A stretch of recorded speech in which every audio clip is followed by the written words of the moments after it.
আসসালামু আলাইকুম, আমি হিমের রহমান। আজকে যে বিষয়টা নিয়ে কথা বলবো, ইতালির ওয়ার্ক ভিসার দীর্ঘদিন যাবৎ আপনাদের জটিলতা এবং নানান রকমের বিশৃঙ্খলা দেখা যাচ্ছে, যেটা হচ্ছে অ্যাপয়েন্টমেন্ট পাচ্ছেন না, ভিসা পাচ্ছেন না, রিজেক্ট খাচ্ছেন, রিটার্ন আসতেছে।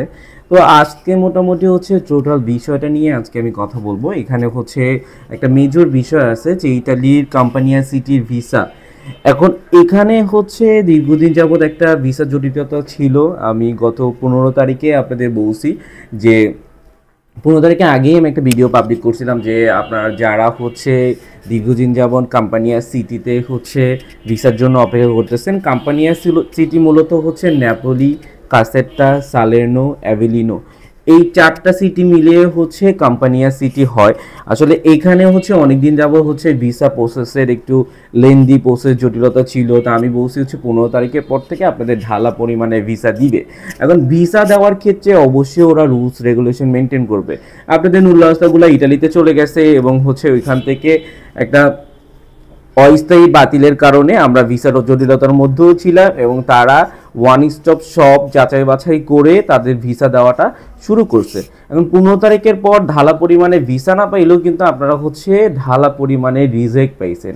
রিজেক্ট পাওয়ার ক্ষেত্রে অনেকেই হচ্ছে বিশৃঙ্খলার মধ্যে আছে, বলতেছে ওরা বলছিল যারা হচ্ছে রিটার্ন পাসপোর্ট মানে অনেকেই হচ্ছে যেমন গ্রুপগুলোতে বলতেছে যে যারা হচ্ছে রিটার্ন পাসপোর্ট পায় নাই এবং অপেক্ষা করতেছে ভিসার জন্য, যারা হচ্ছে 27শে মার্চের যে কাগজগুলো আছে ওইগুলো হচ্ছে আপনার নভেম্বর, ডিসেম্বর, অগস্টের যেগুলো এখনো পর্যন্ত রিটার্ন পাসপোর্ট আসে নাই, তারা নাকি হচ্ছে রেডি ফর কালেকশনের মাধ্যমে হচ্ছে ভিসা পাবে। কিন্তু আমার কথা হচ্ছে রেডি ফর কালেকশন আমাদের ভিসা পাওয়ার ক্ষেত্রে যদি রিজেক্ট খান, এইটা খারাপ নাকি হচ্ছে আপনার রিটার্ন পাসপোর্ট দিয়ে দেওয়া ভালো? ভিসা দেওয়ার ক্ষেত্রে অবশ্যই আপনাকে এটা স্ক্যান কপির আন্ডারে চলে যাবে এবং ভিসা দেওয়ার আগে অবশ্যই আপনাকে ডাকবে, ফোন দিয়ে হচ্ছে পাসপোর্টগুলো জমা নিবে। এখন গত কালকে আমরা যেটা দেখলাম, মেজর পার্সন হচ্ছে রেডি ফর কালেকশন পাইছে এবং রিজেক্ট আসছে অনেক। এগুলো কিন্তু আপনারা বিভিন্ন গ্রুপ থেকেই পান, এগুলো বিভিন্ন গ্রুপ থেকেই জানা যায়।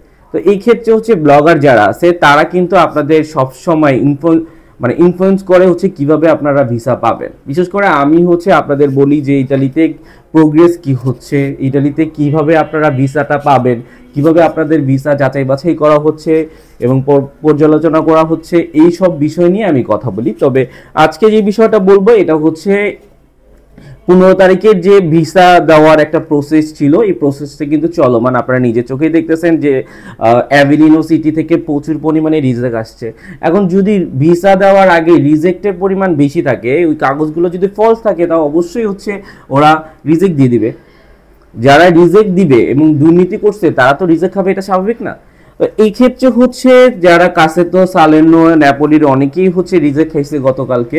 তার মানে আপনাদের বুঝতে হবে আপনাদের এই সিটিগুলোতে কাজ ধরছে এবং আগামীতে যারা হচ্ছে স্ক্যান কপি দিয়ে পাসপোর্ট জমা দিচ্ছেন তাদের সবার হচ্ছে ভিসা প্রসেসটা খুব দ্রুত হবে। এবং বিশেষ করে যারা সংস্থান আন্ডারে আছেন সিয়া কলদিরিত্তি, তারা হচ্ছে ডিক্লেয়ার দিয়ে দিছে গত 10 তারিখে যে আপনাদের সিজনের আগেই হচ্ছে আপনাদের ঢুকতে দেওয়া হবে, সিজনের আগে আপনাদের ভিসা দেওয়া হবে। তার মানে হচ্ছে যারা হোটেল ট্যুরিজম এবং সিজনাল ওয়ার্কার আছেন ইটালি ওয়ার্ক ভিসার ক্ষেত্রে, তারা সবাই হচ্ছে সিজনের আগেই ঢুকবেন। আপনারা আপনাদের মাধ্যমের সাথে কথা বললে আপনারা এটাই জানবেন যে আগামী ফেব্রুয়ারির আগে মানে ফার্স্ট উইকের দিকে আপনারা প্রচুর পরিমাণে ভিসা পাবেন এবং আপনারা খুবই দ্রুত ইতালিতে পৌঁছে যাবেন, যারা হোটেল ট্যুরিজম আর হচ্ছে আপনার যারা হচ্ছে সিজনাল ওয়ার্কার আছেন। এই হচ্ছে পরিস্থিতি। আর এছাড়া হচ্ছে ইতালির ওয়ার্ক ভিসার ক্ষেত্রে আপনাদের অ্যাপয়েন্টমেন্ট সিস্টেমটা চেঞ্জ হয়েছে, এটা আমি আগেও বলছি, এখনো বলতেছি। আপনাদের আমি আজকে একটা ভয়েস দিয়ে দিব, এই ভয়েসটা হচ্ছে মূলত বিএফএস থেকে করা, এটা বিভিন্ন গ্রুপে আপনারা পাবেন।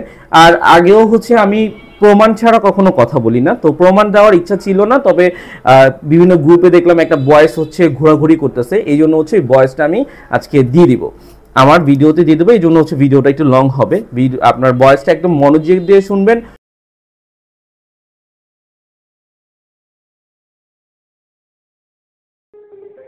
আমাদের সকল এজেন্ট অন্যান্য কাস্টমার নিয়ে ব্যস্ত। দয়া করে অপেক্ষা করুন এবং পরবর্তী এজেন্ট আপনার কলের উত্তর প্রদান করবেন। আমাদের সকল সেবার তথ্য পেতে দয়া করে আমাদের ওয়েবসাইট www.vfs-italy.com www.vfs-au.com.bd ভিজিট করুন। ধন্যবাদ VFS global Italy visa help ডেস্কে কল করার জন্য। ওয়াসি বলছি, কি ইনফরমেশন দিয়ে সহযোগিতা করতে পারি? আসসালামু আলাইকুম ভাইয়া, কেমন আছেন? ওয়ালাইকুম আসসালাম স্যার, আলহামদুলিল্লাহ স্যার, আশা করছি আপনিও ভালো আছেন। জি ভাইয়া, আলহামদুলিল্লাহ ভালো আছি। ভাইয়া আমি যে বিষয়টা জানতে চাচ্ছিলাম অ্যাপয়েন্টমেন্ট জি স্যার। বিষয়ে। ভাইয়া জি, অ্যাপয়েন্টমেন্টের কোনো আপডেট পাচ্ছি না। না বুঝতে এই পেরেছি স্যার আপনার বিষয়টি। স্যার এখন বিষয়টি হচ্ছে স্যার, ওয়ার্ক ভিসার অ্যাপয়েন্টমেন্ট ডেট তো এখনো চালু হয়নি স্যার। আশা করা যায় খুব শীঘ্রই চালু হয়ে যাবে। আসলে স্যার আমাদের আমাদের কাছেও কোনো স্পেসিফিক টাইম ইনফর্ম করা হয়নি যে এই কত দিনের মধ্যে আবার চালু হতে পারে স্যার। সেক্ষেত্রে স্যার আমরাও কোনো টাইম জানি না যে আনুমানিক কত দিনের মধ্যে আবার চালু হতে পারে। কিন্তু স্যার আশা করা যায় বেশি সময় প্রয়োজন পড়বে না, যে কোনো মুহূর্তে নতুন একটি আপডেট দিয়ে আবার চালু হয়ে যাবে। অ্যান্ড স্যার কিছু সংখ্যক অ্যাপ্লিকেন্টকে কল করার মাধ্যমে অ্যাপয়েন্টমেন্ট ডেট জানানো হচ্ছে আমাদের সেন্টার থেকে স্যার। আপনি কাইন্ডলি আপনার ফোন নাম্বারটি অ্যাক্টিভ রাখবেন, আপনার কাছেও ফোন যেতে পারে যেহেতু আপনি মেল করে রেখেছেন অ্যাপয়েন্টমেন্ট বুকের জন্য। হুম হুম উনি বলতেছে অ্যাপয়েন্টমেন্ট সিস্টেম আগের মতো করে চালু কবে করবে এবং কি কবে নাগাদ করবে এবং এখন করবে কিনা এটা আমরা বলতে পারতেছি না।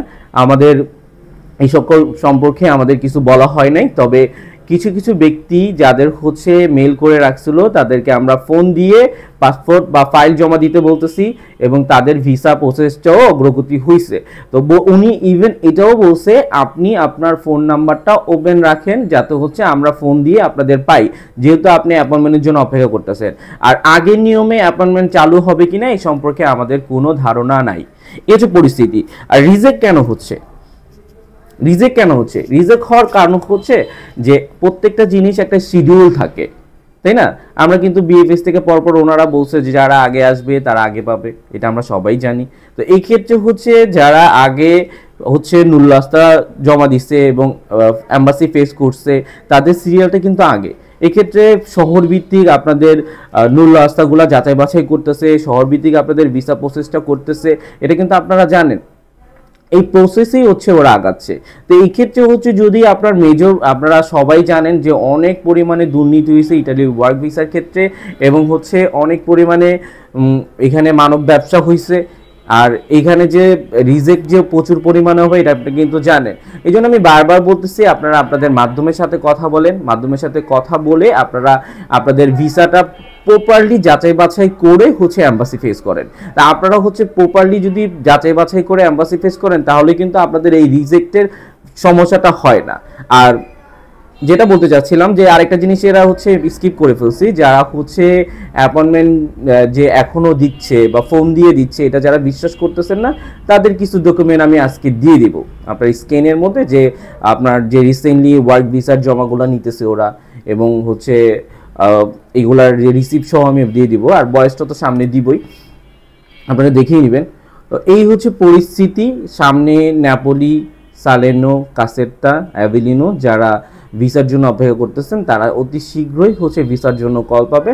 এবং যারা বড় শহরগুলোর মধ্যে আন্ডারে আছেন, বড় শহর বলতে বড় না, যারা হচ্ছে শহরগুলোর মধ্যে কোটা বেশি আছে, যেমন হচ্ছে ভেরোনা, তারপর হচ্ছে রাগুসা, তারপরে বাড়ি, এই যে শহরগুলো এগুলার কোটা বেশি থাকে, এই জন্য হচ্ছে ওদের ভিসা প্রসেসটা একটু লেন্দি প্রসেস হয়, তারাও হচ্ছে কল পাবেন। আপনারা একটু ধৈর্য ধরেন, ভালো থাকেন, সুস্থ থাকেন। আসসালামু আলাইকুম।